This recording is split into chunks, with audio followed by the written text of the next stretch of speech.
Welcome back to WESG. It's Alliance versus Infamous game number 2. Infamous one game up. I have to say, Alliance, they definitely tried something a little bit new and interesting and theory crafty for 7.0, but it did not hold up to the trial and test. How do you feel about that?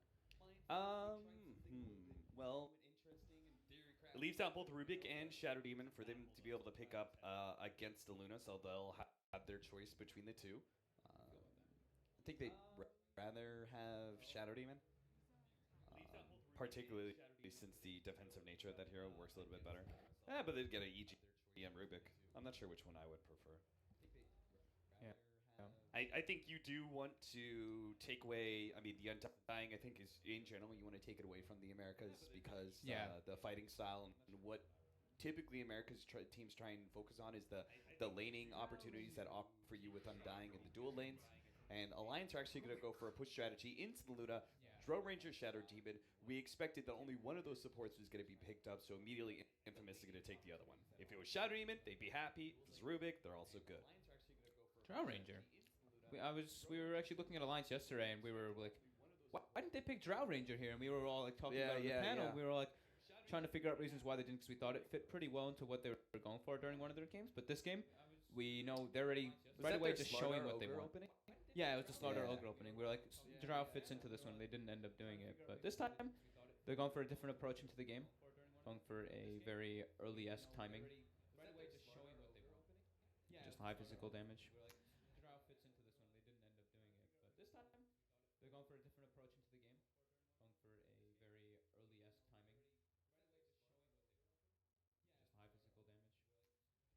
Alliance is one of the few who's willing to do like with Oracle, as we saw from that last game, and Shadow Demon Dazzle is actually one of the few use double defense combos that actually has some pretty good harassing power. Dazzle seems to be winning a lot of games here at WESG. I think like it said 62% win rate before TNC won the game earlier, and before Infamous just won this one, so it should be bumped up to like a 64%, 65%, because he was played a lot as well. He was played like 60 something or 40 or 60 games. I can't remember exactly off the top of my head. You know what's funny? I didn't feel like he had that much presence in ESL One Genting. So the maybe it's just a little bit of time, but also completely different teams. Yeah, that are here, right? And he looks very strong. Yeah, I think he absolutely fits this patch. I think it's questionable whether or not you pick him up as a 1-2. Maybe you know, with the right heroes, with the right opening, maybe he's a 1-2 pickup. But definitely, I think he's a really valuable 3-4. Alliance.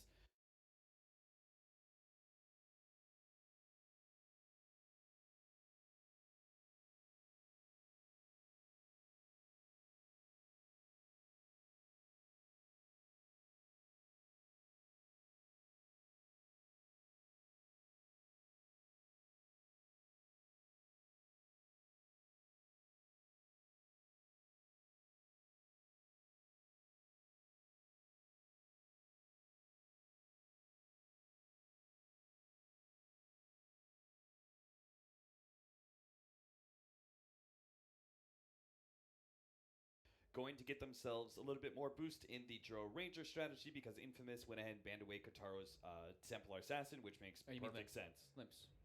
Oh, I'm sorry. Limps. Yeah. Templar Assassin. I just, you know. Yeah, they both, yeah. Templar Assassin.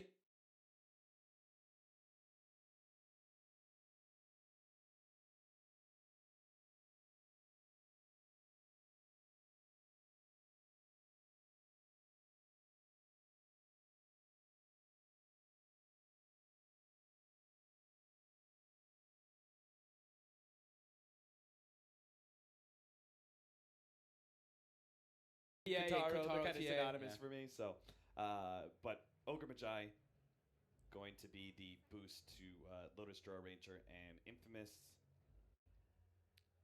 I mean, they could have actually run Viper again if Alliance picked up the TA, but is that combination too?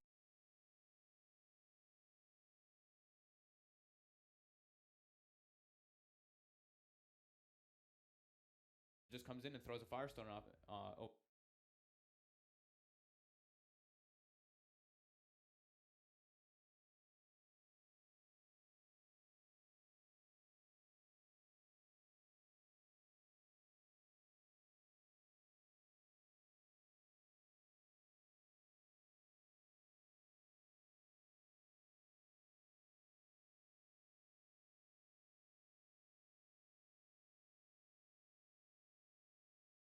Viper and can really negate a lot of what happens there with it.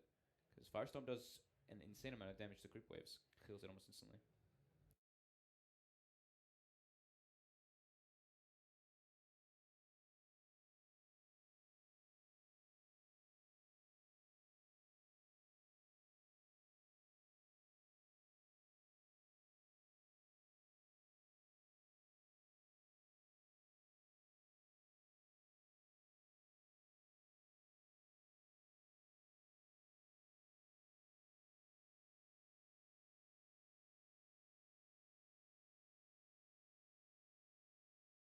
So Alliance in this case, how do they make this work, Vic? I think they need some spell damage. They need some team fight and spell damage in my opinion. So like a puck or something for Limp, I think could be decent. Just some burst.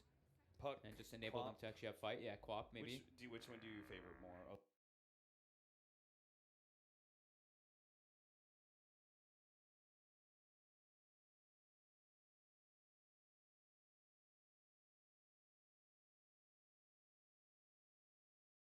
They're gonna be on the Razor. Oh, and they take the Viper they again. Pick the nice Viper. Call. That's yeah, why. Right. That's cool. Yeah, their group up is ridiculous now on Infamous. Now I don't really know what they could respond with to the Viper. Still, you have this draw ranger strategy, but you don't have to commit for 20-minute pushes that are that's being met by an Underlord Viper. You know. Yeah. Not too sure how I feel about the sniper too. I don't see how they ever take fights. Sniper. And they do. Wow.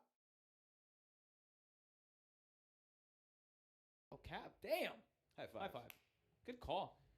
We're good on this drafting stuff, man. You got 2 of them. Yeah, 3 of them. Nice. That's good stuff. Yeah, on the panel, you got a ton, too. Yeah, that's really nice. But Weaver, Sniper, Drow into Pit Lord. He reduces a lot of their damage. At least the Drow Ranger and the Sniper can keep their distance in a way. Yeah, they keep their distance. Sniper's so far back, he's not bit by the aura, right? But they're going to just run. I feel like Infamous is that once they get their timings, once they hit like level 6s, that's their timing to just, all right, let's go take towers. Alliance, I think it's pretty clear that they're going to have to bank on high ground defense. And that's not ideal when you're looking at your game plan and going, okay, we're going to get crushed at 20 minutes pretty hard, and we're probably going to lose all our outer towers, and we are going to have to survive through high ground defense and they do have pretty good. Draw Ranger, Weaver, Sniper, Ogre, and Shadow Demon. All those heroes are really valuable. But they have 0 initiation. They cannot take control of this game. I would be astounded if Alliance is actually ahead by 20 minutes. I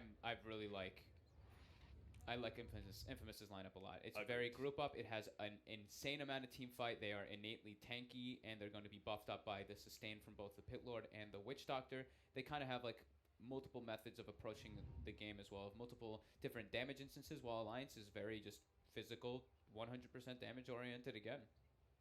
Sniper, I guess, with Shrapnel and Shikuchi and is a little bit of like magic damage that's kind of annoying, and the Weaver has a lot of methods to be able to kind of survive because there's not a whole lot of like straight up stuns on the side of Infamous. It's the Pit, which isn't really a stun on Weaver, Rubik Lift, and Witch Doctor Cast, which I wouldn't say are so reliable versus the Weaver. But who is the player? Who is that player that did the trash talk? You remember that? What do you mean? You know, I get all these girls at the festival. You remember that? I have no idea what you're talking about. I don't remember. All right, now I just sound silly if you don't. I'm sure you. I mean, I'm sure you're right. I'm sure some viewers are. They know what's up. Anyway, if I come to Machu Picchu next year. Okay, it's kind of funny. No one from Infamous returned the favor. No one said, "All right, I'll see you in Sweden when we finish this series." Banghas just said "Loda King." That's it. Yeah. And it looks like Infamous is going to want the Pit Lord in a 1v1 or get him in a matchup where he can get experience. We've seen King Tekka do this before. And they're going for an aggro tri-lane to pressure Alliance, which it seems like that's what they do a lot versus Alliance. Alliance has been getting aggroed a whole lot because of their kind of greedy lane setups, I feel. Yeah. And yeah, versus Drow Ranger, this is an approach that people were doing for quite a while. You see the Drow Ranger picked up, contest her lane just so that she can't get the free farm and boost your other lanes with the precision aura. Yeah, that was the first time that we really saw Luna come back in the meta in 6.88 is when Drow Ranger lineups started being picked up, people started running Luna aggro tri-lanes into it. And it works out really well just because at the start you have plus 14 damage for everyone. Drow Ranger in comparison, what are you given? 20% of 5 damage. Yeah. Pretty big difference. It's usually about 5 or 6, but he went for the Wraith Band recipe rather than starting with like starting with the Wraith Band or with the Slippers of Agility. But now lane swaps coming out. They saw that the Weaver was top. They are just switching it up. They want the Luna to be face first to Drow Ranger, and we're going to see Loda porting toward that top lane at any moment now, backing up, and we'll see him do that very soon. The switcheroo. Never gonna end. And this is still great for Infamous because they're at least getting, even if Underlord's gonna be met with that that tri-lane of the Drow Ranger, he's already high enough level that he doesn't care so much anymore. Yeah, he can just spam the Firestone, push the wave in over and over again. I think you really have to pressure Underlord at level 1, like hardcore. You let him get his level 2 or level 3 or 4, Atrophy Aura and Firestorm just become too much laning phase to deal with. Too much power there. Yeah, he just kind of stands there and deals with it while throwing Firestorm, and Shadow Demon, Ogre Drow aren't really the best to be able to take him out because if they do disrupt him, he can just have a TP in, TP out if the Fire Blast isn't online. Stinger being chased out. Serious trouble. Yonosamfan does have another Shikuchi here. Excel. He doesn't actually have his level 2 yet. He's going to go for the Voodoo Restoration. Does manage to turn around with Paralyzing Cast. Yonosamfan taking so much damage. He may just be right-click down. That's going to be your first blood. Stinger will eventually go down. Hunskin does manage to pick that one up with the Ignite, but seeing as Hunskin's going to be forced back as well, that is a poor trade for Alliance. They were left out of lane, didn't get first blood, and they took so much damage and regen away from the Ogre. Yeah, smart from Excel, keeping his skill point and then skilling up the Voodoo Restoration there. Making his Rubik survive just long enough to be able to turn that and get the first blood for themselves. They try and go on the Underlord. He just turns, Firestorms, starts right-clicking people. As you can see, EGM here taking so much damage as the build-up of Atrophy Aura from these creeps dying. How the hell's this mid lane going? We haven't really glanced at it. It's quite even. Okay. Yeah. Kotaro versus a sniper with Drow Aura. Limp right now. That is the one thing that makes this more even, right? Yeah. I think the Viper wins. But not by a actually not by on too the much. losing side of this right now. He's gonna die. He's got a Fairy Run Fire. Down, Fairy Fire, a little bit more. Kotaro keeps going and will manage to get that kill. Spent his gold before he died, and so Kotaro lost no money. Yeah. He gets the experience for the kill, and buys his Aquila before dying. So he loses 0 gold, gets the and yeah, just very good at good realization of that he can just go for that kill there with the lane ward that he has up above. If he hadn't been so confident, he'd backed away. Limp would have gained a huge advantage because the shrapnel damage and slow that Kotaro would have had to run back through. That's one of those, like, as soon as you turn your back, you've lost the lane. Yeah, top lane. King Tekka getting look at him. There's just no damage.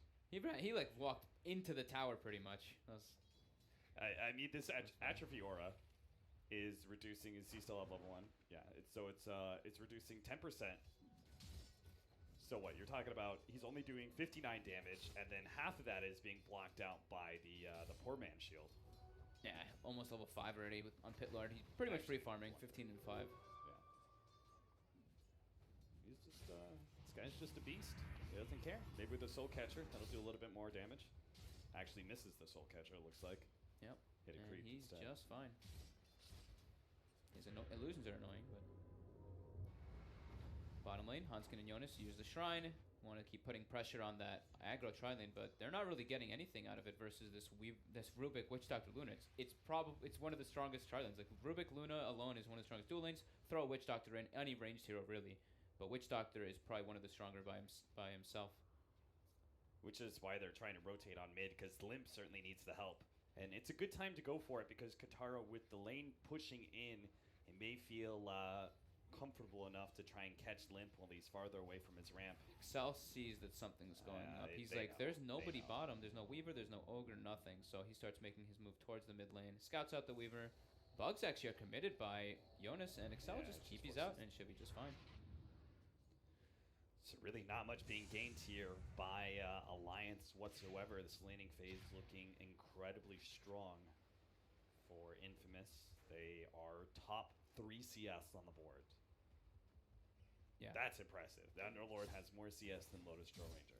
And the way that Kotaro did play that mid laning phase when he walked up and killed Limp, he revealed that he did have a lane ward, so it does get countered out by the side of Alliance, at least for him. It was dying, I think, very soon though. It was expiring within the next 15 or 20 seconds, but still picking up 100 gold and making Limp's lane just a little bit more tolerable, but Kotaro almost level 7 now, while Limp is only level 5. Which means we now have solo kill potential for Kotaro if he can ever get in range of that Viper Strike. King Tekka picks up his Arcane Boots, had a Shrine to be able to work off as well, so he just went from very little HP and mana to full up on HP. I've seen Ben just do this. Oh, Excel might be getting taken out here. He gets stunned, he gets ignited. The bugs actually don't get on him. He does have Cask up, but... Paralyzing Cast on Iono Sampan and a Fade Bolt there. That's going to be able to slow down the damage enough that Witch Doctor's no longer in danger. Nice play there by Excel. And they are actually going to run back into Kotaro. Potentially, he does get off the Viper Strike and a couple of right clicks. Iono Sampan, very tricky with the TP out. Shikuchi preventing the right click that would have actually ended his life. Good individual play there. But ultimately, it's just preventing further loss. And in a situation where Alliance is already pretty far behind. I was beginning to comment on how I've seen Benghas do this a few times on his Luna, where he doesn't go 3-1-1, he just goes for the 3-0-2, which delays your max Moonglaze by quite a lot. Actually, you don't get it by like 10 or 11. You have to wait till like level 13 or so. So it's a bit of a different approach. I personally just think you always go for that 3-1-1 build. You only get 8 damage from the second point of the Lunar Blessing, and it really inhibits you a lot. What about the lane pushing aspect of the bouncing glaive? It's kind of pushed naturally, I think, anyway, though, right? Because he has a Headress, so... It's not really that big of a deal. It's not that, like, huge of a mistake, or, not, I mean, like, of a decision that you do, but... Difference in build, different in builds that we usually see people just go for the more greedy build, going for the glaives early on. King Tekka, already level 7 on this Underlord. He's going to be able to prevent all of the pushes coming out, all the early pushes coming out from Alliance, which I think that they would like to get a tier 1 in an early period of time, since they are getting quite dominated in the laning phase already, going almost 3,000 gold into the favor of Infamous before the 8-minute mark. Oh, that's rough to look at so early on into the game. And a Joe Ranger without any towers to push down. I'm not sure what kind of strategy you are at the end of the day. Excel. He gets spotted out, placing a ward. So they should, they're going to deward that one right away. Huntskin, very aware of where it was placed. Chasing out Excel all the way up onto the high ground of Limp Shrine. is really gunning for this one. He gets the shrapnel as well as the ultimate assassinate ready to go, but he's actually turning on Kotaro instead. They do manage to get the stun out on him. Kotaro's fighting though, gets the Viper Strike onto Limp, but now the ultimate should be able to finish off. No, Kotaro actually wands up the last second, and Limp, he's out of haste. This means Kotaro, he just gets the free kill as he's stuck inside the river. Benhaz came in and already took out the Weaver, it looks like, and chases away the Ogre as well. Nicely played by Kotaro. Limp tried to get a little bit too tricky. That was really well played by Kotaro. Like, going back and forth, the shrapnel's unable to land on him. He even almost kills the courier. That's why I was like, oh! He got it down to 1 HP with 2 auto attacks. So that would have been a huge swing into their favor. Having no courier on the side of Alliance would have been very detrimental to them. But nice individual plays. And Kotaro's full healed from the Shrine, since that's where Alliance decided to choose to go for that battle. And Benghas picks himself up a very nice kill on Jonas with that first Eclipse usage. Level 7 now on him with his finished up Dominator at a very early time at 9 minutes. King Tekka is going to have a mech pretty quickly. He is the only one who is not ahead of this Drone Ranger at this point in net worth, and he's really not too far behind.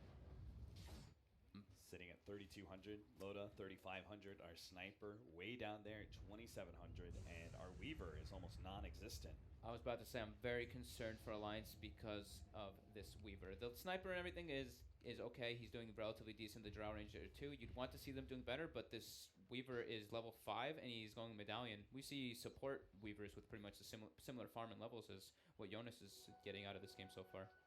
Yeah, they really... part of this draft, they very much committed. They telegraphed this whole entire thing. They picked up the Drow Ranger rather early with Shadow Demon. And then they picked up their support of Ogre, right? And then it was just like, okay, we're doing this whole entire strategy, and Infamous just picked up strong lanes and better team fight almost. Yeah, exactly. Kotaro almost has his Dragon Lance now with his Windlace, this time with Phase Boost, so he's highly mobile with this, and he's going to be very tanky. Jonas goes for an aggressive play onto Benghas with his Shikuchi, but gets brought down very low by an Eclipse and a Thunderclap that he actually has to use his time-lapse to survive. Hanskin, you're going to need more rotations, I believe, in order to get this Luna He's got the Eclipse, and that's why they're going to TP. And the Drone Rangers making its way forward. They really need to silence before the Eclipse. If the Eclipse does go down, they might just be able to get a turnaround kill. Benhaz gets one. Can he get another? The nuke goes down. Yeah, get him, Hellbear. He's got the clap. He's got the clap. Get him with the clap. And he gets him. Oh, my him. God. That's not what... He almost even killed Jonas, too. Yeah, if he had anybody behind him, that they would have actually turned that around, and he would have probably survived, but... Yeah, him being alone, taking on 3 heroes, almost killing all 3 of them. I think this was a decision made by Infamous, though, to kind of be in a greedy manner. Kataro started farming Ancients, and he gave the lane to Excel to try to give him his level 6, but Alliance at least recognizing that and trying to put some pressure on, but it not working in the way that they wanted it to, even though Loda does net himself a kill. Yeah, Benhaz not going to be too torn up about that 5,400 net worth. Still very much top of the boards. Limp is trying to work on a Maelstrom. The way I see it, all of Alliance, they are unfortunately not going to be able to net themselves a tower anytime soon, so they've just got to try and get as much farm efficiency as they can and prep themselves for a tier 1 or tier 2 tower defense. It looks like Limp's going to be coming bottom. Hoping to be able to slow down this Luna push with some shrapnel charges, but I'm not convinced that they can actually fully take this. Maybe because the Underlord isn't here, they'll feel okay. Excel, again, I think this ward was spotted as well that he just placed on the Shrine of Alliance. I saw them ping him, and I think sentries are coming out right now. Yeah, they're going to take that one. They had this 2 wards. Nice defensive ward set up preemptively. So that 1 defensive ward has now successfully claimed them 2 D wards. What was the other one? The other sentry ward that's placed on the left side. Oh, this one? Yeah, that one right there. Oh, okay. Jonas now even going for an urn, so he's got medallion urn. He's kind of building into like a support weaver in a way, and then going straight into the Aghanims. Kind of have to, right? Yeah, in the position he's in, he has to for his drown, his sniper. Since he's not really the big damage dealer, he just throws bugs. Big Ancient stack coming out for Infamous, setting up already for Benghas to accelerate his farm once he gets those max glaives. And he'll have relatively quickly at this rate. He's going to have the Dragonlance coming in pretty soon too. That's a big upgrade in HP. And they haven't even taken... That's the thing. They have this big net worth lead, and they should be on the precipice because they have the mech now, and Underlord's probably going to rotate in, of then taking a huge tower advantage lead over Alliance. So this net worth lead, this is just like the laning phase, 3K. And then we could see this jump up to like 10K depending on how well Infamous do when it comes to pushing towers and defending their own. They did spot EGM on the side there. EGM has the max disruption, which can really hurt Benghas now at this point because how strong and stat heavy he is. But take 1 tower out, 5-man port to the other lane with your mech and your Underlord. Taxi to the top lane, claim another tower with this, and this is what we were talking about the group up method with your Underlord